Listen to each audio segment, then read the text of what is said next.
Ni Inigo naiz, Gasteizen sortu nintzen, orain dela 54 urte, eta aurten heldu naiz Baionara.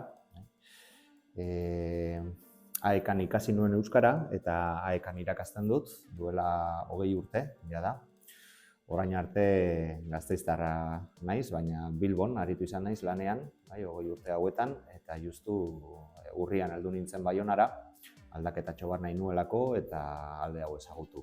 Eta AEKaren euritakopean, azken batean etxe berean, han eta hemen gauza bera egitea, antzeko haute zen, berdina haute zen, noraino zen ezberdina, eta hemengo errealitaten berri izateko. Beraz horixe, AEKan ikasi nuen, 16 urte nituelarik, 16 urte bete aurretik erdalduna nintzen. Nire familian aitite, amamak, aitatxik, amamik eta horiek izan omen zuten euskara, baina galdu zen, halako belaunaldi baten galdu zen, gurasoek ez zekiten, ez dakite.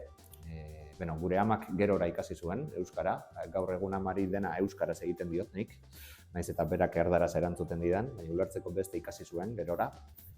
Eta arreba txikiak ere ikasi zuen, arrebak eskolan ikasi zuen, nik ez, eskolan txipitatik ikasi zuen, eta gaur egun arrebarekin dana egiten dut euskaraz. Han azteko eta behin administrazio kontuengatik han kooperatiba bagara, hemen ezin gara kooperatiba izan, hemen elkarteak gara, gau eskola bakoitza elkarte bada, orduan administratiboki bada aldaketa bat, hori kanpotik ezarria, guk ezin dugulako nazio mailako erakundea gara, baina administratiboki ezberdin funtzionatera beharturik gaude, bortxaturik gaude, bai han eta bai hemen.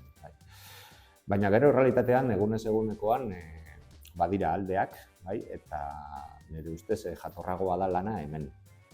Jatorragoa, ni natorren lekuan administrazioak, hango administrazioak, Eusko Jaurlaritzaren administrazioak sekulako pisua du. Eta administratiboki eta burokratikoki lan anitz ematen digu.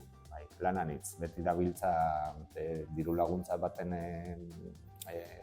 mehatxuan ero, horren menpe bizi garenez, Eusko Jaurlaritzaren diru laguntzaren menpe bizi garenez, diru laguntza hori emaitekotan gero eta burokrazia handiagoa eskatze digute, eta ez gara hain libreak gero benetan behar dena egiteko, hau da, didaktikoki sortu, planteatu, dinamizatu eta instrumentala da motivazioa da. Jendeak ez du euskara ikasten, ez da AEKara etortzen euskara maite duelako, ala Isabelek azaldu duenagatik, ez da, identitate kontu batengatik edo kulturagatik.